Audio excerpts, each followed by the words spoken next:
Sweet corn இருந்தால் breakfast இல்லை டின்னருக்கு இந்த ரெசிபி செஞ்சு பாருங்கள். நான் அதுக்கு 2 ஸ்வீட் கார்ன் எடுத்திருக்கேன். நம்ம ஃபஸ்ட்டு ஒரு ரோ மட்டும் எடுத்துகிட்டு அதுக்கப்புறம் ஈஸியாக எடுத்துடலாம். இந்த மாதிரி நல்லா எடுத்துகிட்டு மிக்சியில் போட்டு நல்லா கோர்ஸாக அரைச்சி எடுத்துக்கோங்க.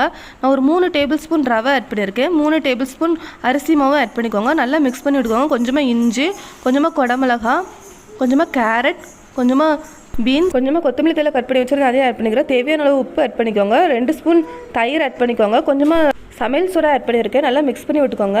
நம்ம ஸ்வீட் கார்னோட இந்த இலைகளில் கொஞ்சம் கொஞ்சமாக எடுத்து வச்சுக்கோங்க. நல்லா மடக்கி வச்சுருங்க. எடுத்துகிட்டு இந்த ரெசிபி ரொம்ப டேஸ்ட்டாக இருக்குது. எல்லாருமே ரொம்ப விரும்பி சாப்பிடுவாங்க. நான் எல்லாத்தையுமே ஸ்வீட் கார்னோட இலையில் எடுத்து வச்சதுக்கப்புறமா ஒரு குக்கரில் ஒரு 15 நிமிஷம் நல்லா வேக வச்சு எடுத்துக்கிறேன். நம்ம இப்போ இதுக்கு சட்னி ரெடி பண்ணிக்கலாம். நான் கொஞ்சமாக தேங்காய், கொஞ்சமாக பொரிகடலை, கொஞ்சமாக புளி, ஒரு 4 பச்சை மிளகாய், கொஞ்சமாக புதினா ஆட் பண்ணியிருக்கேன். தேவையான அளவு உப்பு ஆட் பண்ணிக்கோங்க. நல்லா ஃபைனாக அரைச்சி எடுத்துக்கோங்க. நம்ம தாளிச்சு ஊற்றிக்கலாம். நம்ம 15 நிமிஷத்துக்கு அப்புறமா இட்லி குக்கர் ஓப்பன் பண்ணிக்கிறேன். இப்போ நம்ம சூப்பரான ஸ்வீட் கார்ன் வச்சு பிரேக்ஃபாஸ்ட் பண்ணிக்கோங்க.